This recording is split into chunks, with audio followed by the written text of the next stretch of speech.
Vous êtes nombreux à nous suivre sur cette chaîne de télévision YouTube, Tabernacle de Vainqueurs, une chaîne chrétienne, une chaîne qui vous apporte la lumière sur différents points, sujets de la Bible qui restent souvent non compris.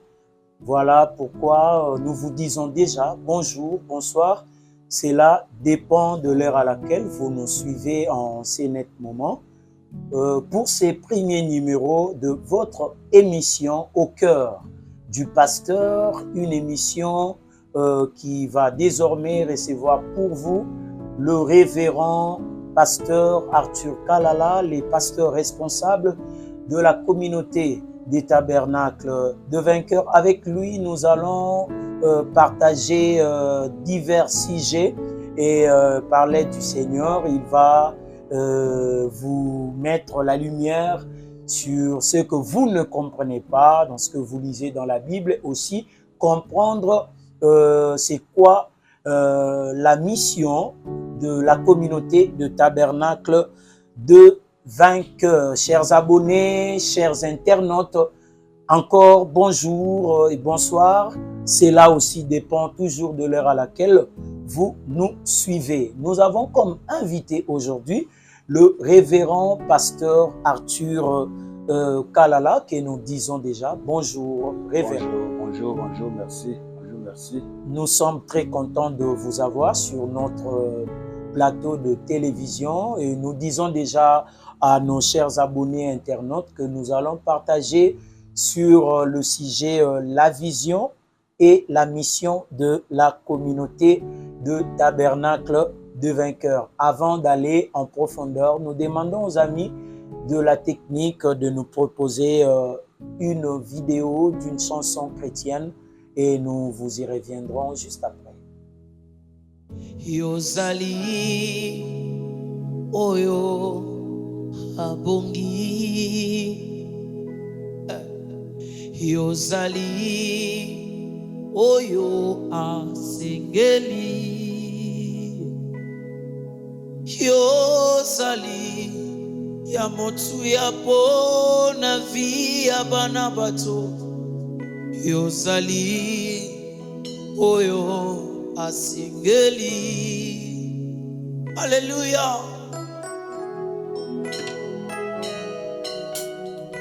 Mon cœur t'adore, Jésus, mon cœur t'adore. Yahweh, Ozali,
Merci beaucoup, chers amis bien-aimés dans les Seigneurs. Nous avons dit que notre sujet est la vision et la mission de la communauté de Tabernacle des Vainqueurs. Chers pasteurs, plusieurs personnes vous connaissent. Il y a aussi ceux-là qui ne vous connaissent pas. Est-ce que vous pouvez nous dire qui vous êtes?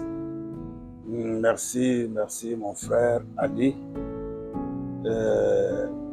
C'est comme tu as dit que C'est une grande joie, d'abord pour toi, de me recevoir. Cette joie est partagée. Ta joie est la mienne. Puisque ce matin, ou en ce moment précis, selon l'heure à laquelle vous allez nous suivre, nous sommes invités pour pouvoir apporter un certain nombre de réponses. Ceci étant, je crois que pour ceux qui ne me connaissent pas, comme tu as dit, il y a des gens qui me connaissent, il y en a qui ne me connaissent pas. Pour ceux qui ne me connaissent pas, je suis Arthur Kalala, je suis serviteur de Dieu, je suis le représentant légal de la communauté des Tabernacles des Vainqueurs qui est établi au quartier Moussoso dans la commune de Limité, à Kinshasa, et précisément en République démocratique du Congo. Je suis venu au Seigneur vers les années 80. J'ai évolué chez les pentecôtistes pour finir dans la grande communauté qu'on appelle aujourd'hui Cité Bethel. Et c'est de là que j'ai reçu l'appel du Seigneur pour pouvoir commencer l'œuvre dans laquelle nous sommes en train d'évoluer aujourd'hui. Voilà, donc j'aime souvent qu'on m'appelle l'esclave du Seigneur. Je suis un simple serviteur de Dieu. Je ne suis pas un gourou. Je ne suis pas un nouveau prophète qui vient d'apparaître. Je suis parmi les 5 ministères d'Éphésiens chapitre 4, verset 11. Voilà la petite présentation de ce que je suis. Merci, pasteur. Dans votre précédente émission, vous nous avez dit que vous êtes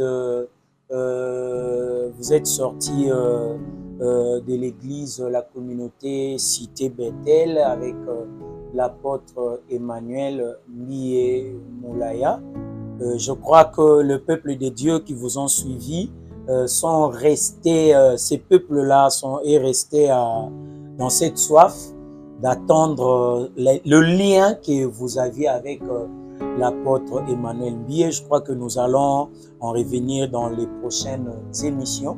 Seulement que dans cette même émission, vous aviez parlé de la vision et la mission de la communauté des Tabernacles des Vainqueurs, l'église à laquelle vous êtes représentant légal. La demande de bien-aimés des internautes, ils veulent savoir que vous puissiez aller avec plus de profondeur la vision et la mission de la communauté des Tabernacles des Vainqueurs.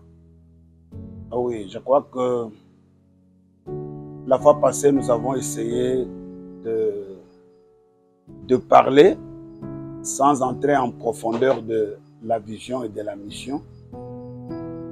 C'était la toute première fois d'ailleurs d'exposer cela. Aujourd'hui, comme le temps nous est encore donné, pour que nous puissions revenir là-dessus, je pense que tout ce qu'il faut retenir, c'est quoi? C'est que nous avons reçu comme mandat, nous avons reçu comme mission de conduire les croyants, de conduire les gens que le Seigneur a mis à nos côtés à la foi. Quand je dis de conduire à la foi, ça veut tout simplement dire que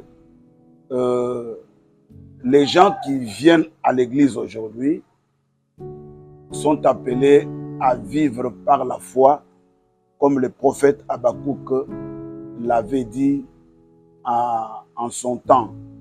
Et je crois que c'est ce que l'apôtre Paul n'a cessé de répéter lorsqu'il écrivait à ses enfants dans la foi, entre autres le frère Timothée et le frère Tite.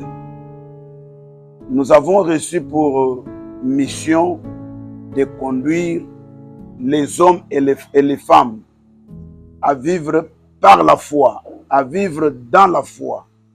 C'est ça notre mission.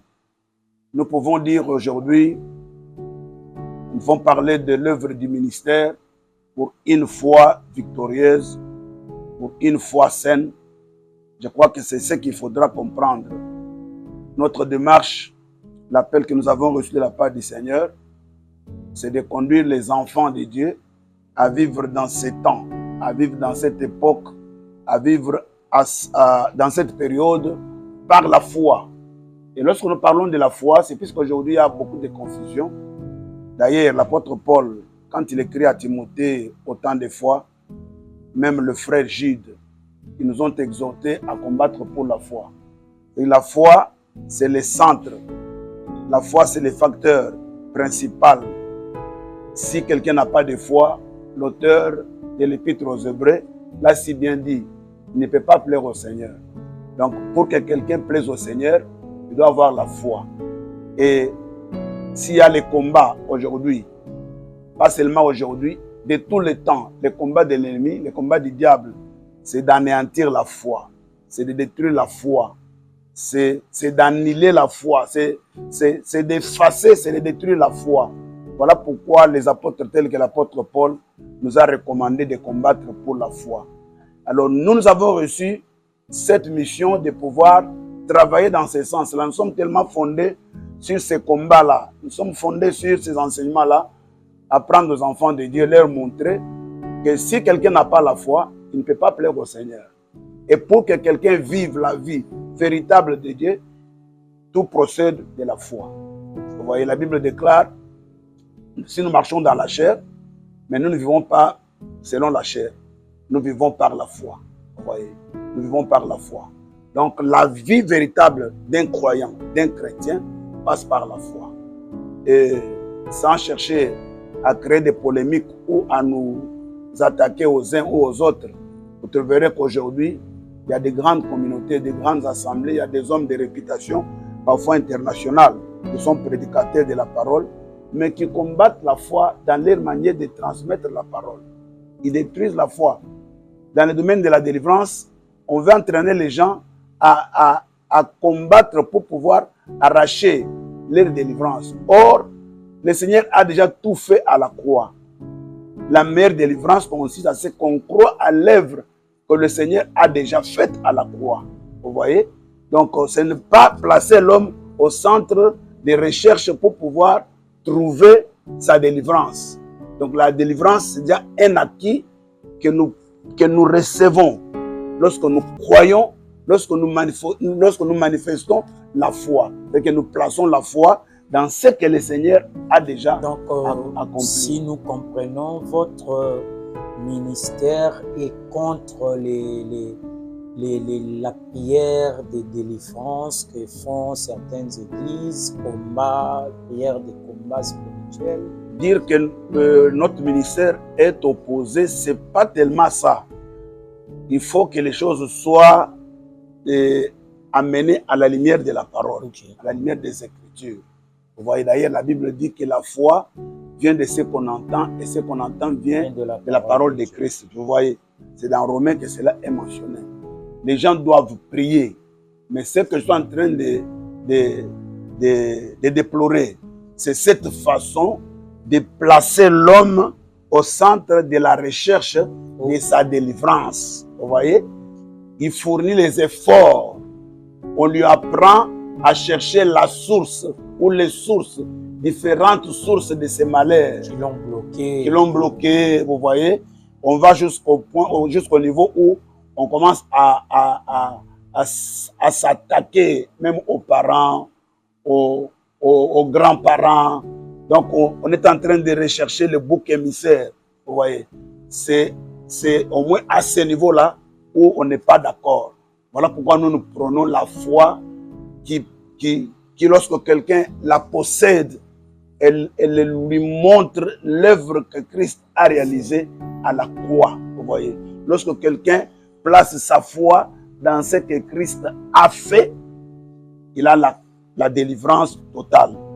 Merci, pasteur. Ça aussi, c'est un autre sujet très profond que nous allons aussi en parler dans les émissions prochaines. Vous nous avez parlé dans l'émission précédente, l'œuvre du ministère pour une foi saine, et cela qui vous conduit à bâtir pour Christ une église forte, puissante et sanctifiée.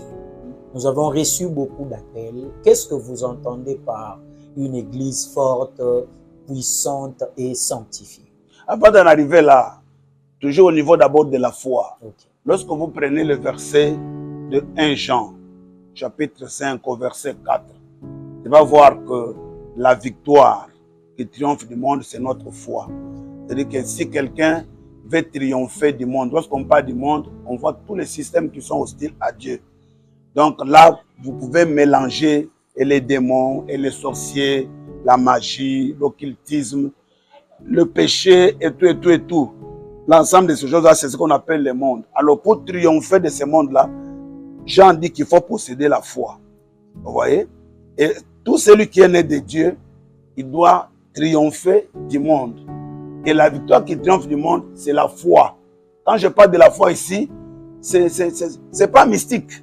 La foi, elle est définie, je crois, dans les livres, dans l'épître aux Hébreux.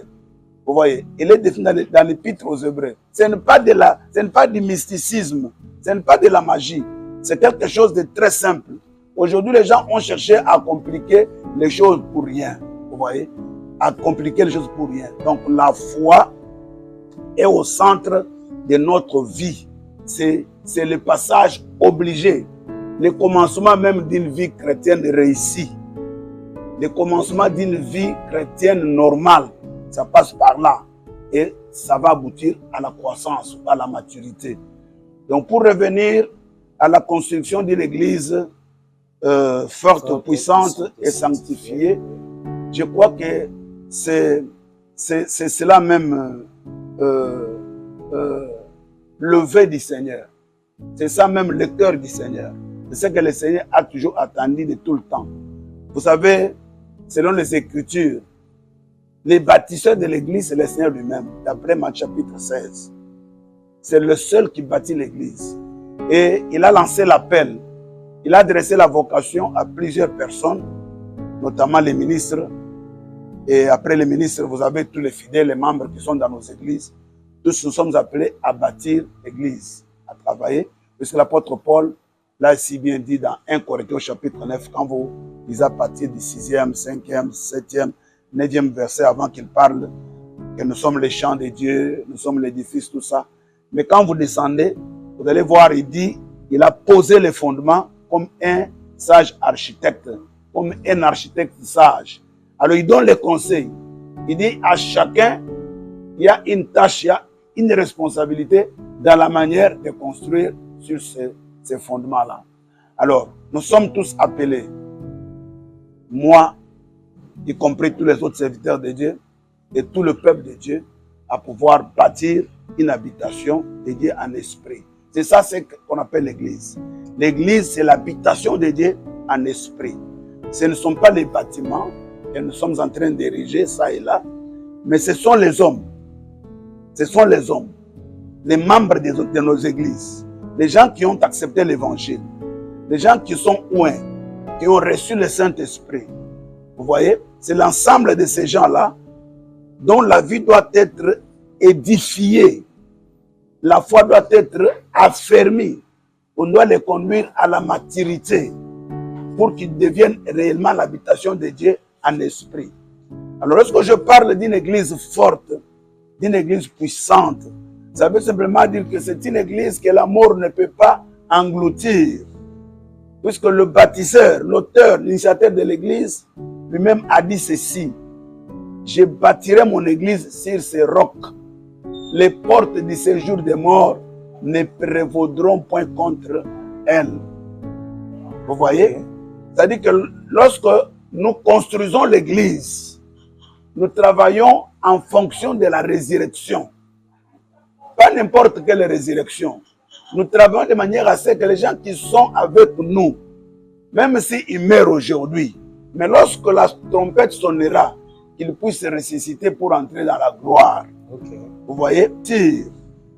Puisque le bâtisseur, l'auteur, l'initiateur de l'église, lui-même a dit ceci: je bâtirai mon église sur ces rocs. Les portes du séjour des morts ne prévaudront point contre elle. Vous voyez? Okay. C'est-à-dire que lorsque nous construisons l'église, nous travaillons en fonction de la résurrection. pas n'importe quelle résurrection. Nous travaillons de manière à ce que les gens qui sont avec nous, même s'ils meurent aujourd'hui, mais lorsque la trompette sonnera, qu'ils puissent ressusciter pour entrer dans la gloire. Ok. Vous voyez? Donc c'est ça, l'église forte, l'église puissante. L'église que le péché ne peut pas avilir. L'église que le péché ne peut pas dominer. Vous voyez? L'église que le péché ne peut pas rendre impure. L'église que le péché ne peut pas souiller. Vous voyez? C'est de cette église-là dont il est question. Dans l'épître de Paul aux Éphésiens, il présente la conscience de l'église comme le mystère. Il dit un mystère qui était caché en Dieu depuis tout le temps, mais qui a été révélé à travers les apôtres, notamment l'apôtre Paul. Il dit, si vous me lisez, commencez par le premier chapitre, vous venez au chapitre 2 des Éphésiens, il dit, si vous lisez mes écrits précédents, vous allez voir comment Dieu m'a révélé, comment Dieu m'a instruit pour que je puisse parler de l'Église. Il a parlé de la cohabitation entre les païens et les juifs. Comment ils sont sauvés, comment ils bénéficient tous la même grâce, ils reçoivent le même esprit, ils ont accès. Donc ils doivent entrer dans la présence du Seigneur sans fournir les efforts, sans recourir à quoi que ce soit. Vous voyez? Alors, c'est cette église-là dont nous avons reçu mandat, nous avons reçu mission de pouvoir construire. Nous rassemblons, nous réunissons les gens qui sont sauvés, nous travaillons avec eux et ils doivent comprendre que les autorités, les dominations, les principautés, l'ensemble du camp de l'ennemi, donc l'ensemble de tout ce que le diable a comme arsenal, tout ce qu'il a comme méthodologie, tout ce qu'il a comme armement, tout ce qu'il peut posséder, l'ensemble de ses agents, l'ensemble de ses cipeaux, de ses envoyés, ils doivent connaître, ils doivent découvrir la sagesse infiniment variée de Dieu à travers l'Église. Vous voyez? Okay. C'est-à-dire que les diables, les mauvais esprits, les sorciers, les autorités, toutes les principautés, les esprits, quel que soit leur nom, okay, qui occupent les quartiers, qui dirigent les gouvernements, qui dirigent les royaumes, quel que soit leur impact, ils sont en face de l'Église. Okay. Et l'Église ne peut pas être ébranlée. C'est à cela que nous sommes appelés. Nous travaillons dans ce sens-là. Tu remarqueras, mon cher journaliste, mon cher frère, aujourd'hui, au lieu que l'Église puisse faire peur au monde, au contraire, c'est l'Église qui a peur aujourd'hui. Lorsqu'on parle de sorciers, les gens tremblent. Okay. Et pourtant, l'Église primitive faisait trembler les magiciens. Vous verrez l'apôtre Paul dans Actes chapitre 19, je crois, si je ne m'abuse pas, où les magiciens sont venus déposer les livres magiques, sont venus confesser. Vous trouverez l'apôtre Paul qui maudit même Bar Jésus, qui était un magicien. Vous voyez? Aujourd'hui, on retrouve même de magiciens au sein de l'Église. Oui. D'ailleurs, ils ont la même mise sur l'Église. On compte parmi les prédicateurs, parmi les leaders des églises, on compte les magiciens. Et c'est ce qui est en train de réduire, de restreindre même l'action du Saint-Esprit. Vous voyez, nous sommes appelés à élever une génération qui, lorsqu'elle est debout dans les camps de l'ennemi, il y a l'affolement. Vous voyez, il y a l'affolement. Il y a des secousses, il y a des pertes. Vous voyez, les camps de l'ennemi se vident, les sorciers se convertissent. Lorsque nous sommes venus au Seigneur, vers les années 80, il n'y avait pas ce que nous vivons aujourd'hui. Les bars avaient fermé. Les bars étaient transformés dans des lieux de culte. Vous voyez, les gens qui faisaient l'astrologie sur le pont Gabi et qui étaient éparpillés au centre-ville, au grand marché, qui allaient au-devant des gens pour être consultés, regarder dans les mains pour prédire l'avenir. Ces gens-là avaient disparu. Mais aujourd'hui, vous allez remarquer qu'ils sont revenus au galop. Et ils sont entrés en pleine église. Aujourd'hui, ils sont entrés, ils sont revenus, ils sont fort nombreux au sein de l'église. Chers internautes et mon équipe de tournage, voilà, vous allez comprendre pourquoi j'ai laissé assez du temps au révérend de nous expliquer sur ce que c'est bâtir une église forte, puissante et sanctifiée, parce qu'il y a vraiment à dire. Je ne crois pas qu'il a tout dit. Je ne crois pas qu'il a tout dit. Voilà déjà ce que ça va vous donner, cette émission, au cœur du pasteur. C'est une école, cette émission. Je vous demanderai à chaque fois que vous êtes devant vos petits écrans, devant vos iPads et téléphones pour suivre cette émission, ayez quelque part à prendre note, parce que c'est vraiment une école. Nous sommes dans une université avec un homme que le Seigneur a donné de la matière. Cher révérend pasteur Arthur Kalala, êtes-vous fier aujourd'hui? Lorsque vous regardez, nous allons déjà vers la chute de l'émission parce que le temps nous est imparti. Lorsque vous regardez votre ministère, votre communauté, les membres, le fidèle que le Seigneur a mis à votre disposition, est-ce que vous êtes fiers de l'exercice de votre ministère depuis le début jusqu'au jour? Avant de répondre à cette question, tellement que le temps nous presse, il fallait ajouter un petit aspect, un petit détail par rapport à l'église forte, puissante et sanctifiée. Vous trouverez dans l'épître de Paul aux Éphésiens au chapitre 5, si je ne me trompe pas, où on nous parle du mariage, mais on compare le mariage naturel avec le mariage entre Christ et l'Église. Vous allez remarquer que quand on parle de l'Église, on la prend comme l'épouse, comme la femme de Christ. Elle a été sanctifiée par l'eau du baptême, par l'eau de la parole, par le baptême, sanctifiée par l'eau de la parole. Donc, pour être présentée, irrépréhensible, sans tache, irréprochable devant le Seigneur. Donc, c'est dans ce sens-là qu'aujourd'hui, le péché ayant élu domicile au sein des assemblées, je ne parle pas de l'Église, au sein des assemblées, vous trouverez que le péché qui a été condamné, le péché pour lequel Christ est mort, est revenu et est installé au sein même de l'Église.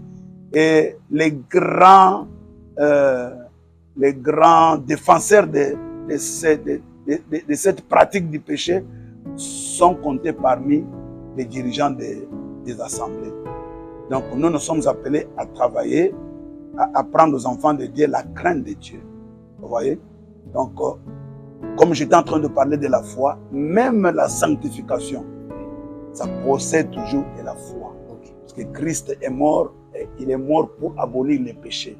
Celui qui croit à ce qui a été fait à la croix, qui comprend les motifs pour lesquels Christ est mort à la croix, je crois qu'il va mettre fin à la vie du péché.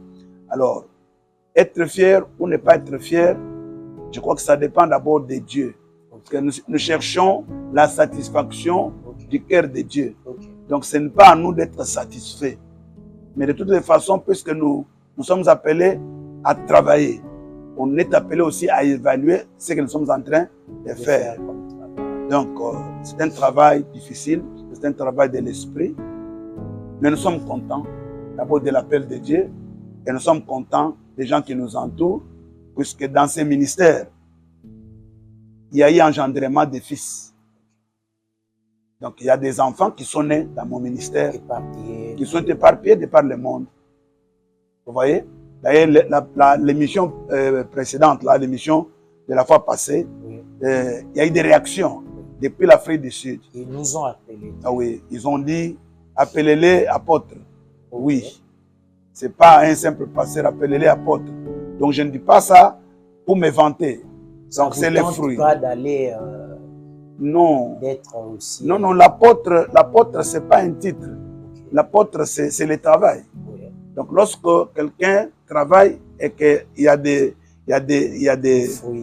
fruits, il y a des fils qui sont nés. C'est ça l'apostolat. Vous voyez? Donc lorsque le fondement de la vie chrétienne est posé dans le cœur d'une multitude de personnes, c'est ça. Parce que l'apôtre, c'est quoi? L'apôtre, c'est C'est celui qui pose les fondements. Ok. Vous voyez. Mais on n'est pas là pour se disputer les fonctions, tout ça. Donc, je me contente d'être appelé esclave du Seigneur. Mais il y a de mes enfants, il y a des amis qui reconnaissent à moi l'apostolat. Donc, je concède, j'accepte. Mais nous constatons que l'œuvre est en train de s'épanouir. Nous constatons que le travail est en train d'avancer, est en train de faire. Et nous, on prend aussi de l'âge.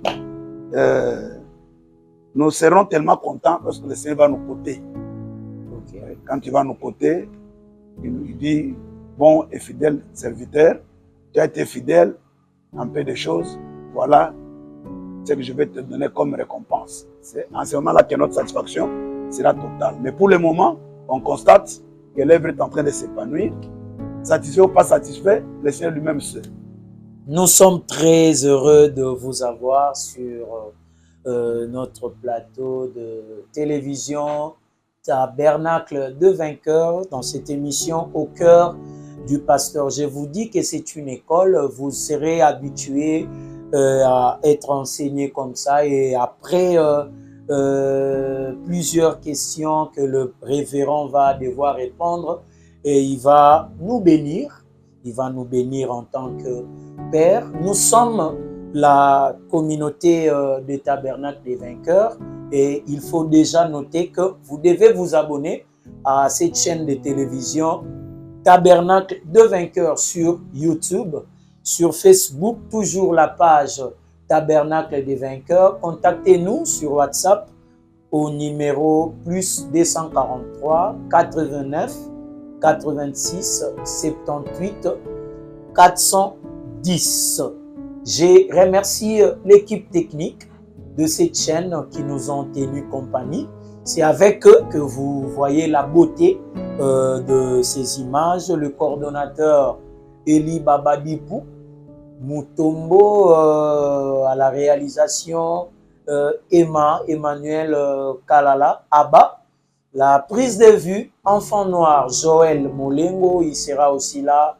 À la photographie avec Aaron et montage, ce sont les mêmes amis qui vont travailler. Voilà, pourquoi ne pas citer Manassé, Josué, Mateso, Glody Milandou et Trésor La Richesse Toto. Cher pasteur, bénissez les internautes, les bien-aimés qui vous suivent en ces mots. Vous qui nous suivez de partout, que la grâce du Seigneur, que la paix, que la communion du Saint-Esprit soit votre partage. Je prie que Dieu, par sa grâce, vous touche, vous éclaire. Je prie que le Seigneur puisse apporter la lumière de la révélation de l'Évangile dans vos cœurs. Je prie pour que tous ceux qui ont déjà cru soient encore affermis davantage. Et je prie pour tous ceux qui sont malades, que Dieu les touche, puisqu'il est écrit que nous les servirons et lui éloignera la maladie du milieu de nous. Soyez tous bénis au nom du Seigneur Jésus-Christ que nous servons. Amen. Amen. Tous les contacts que nous donnons là, vous allez le voir, ça sort déjà là. Rejoignez-nous sur au numéro 9 de l'avenue Géomètre au quartier Monsoso dans la commune de Limete. La meilleure des références, Institut Mama Mouilou et la station Kobil. Que le Seigneur vous bénisse. Abonnez-vous massivement. Partagez nos liens. Ciao. Musique.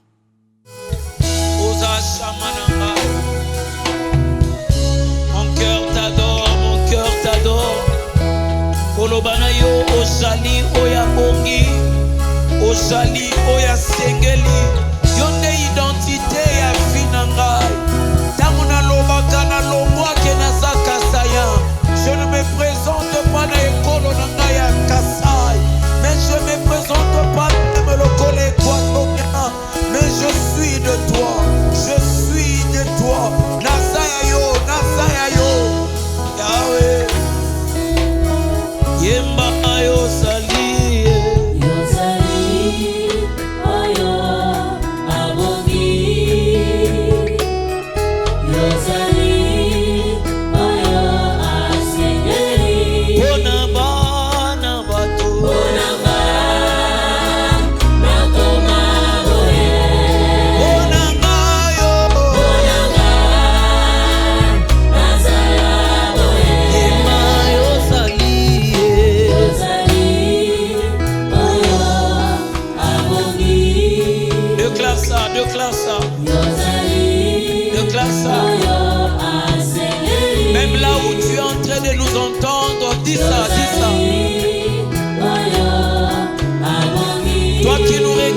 dis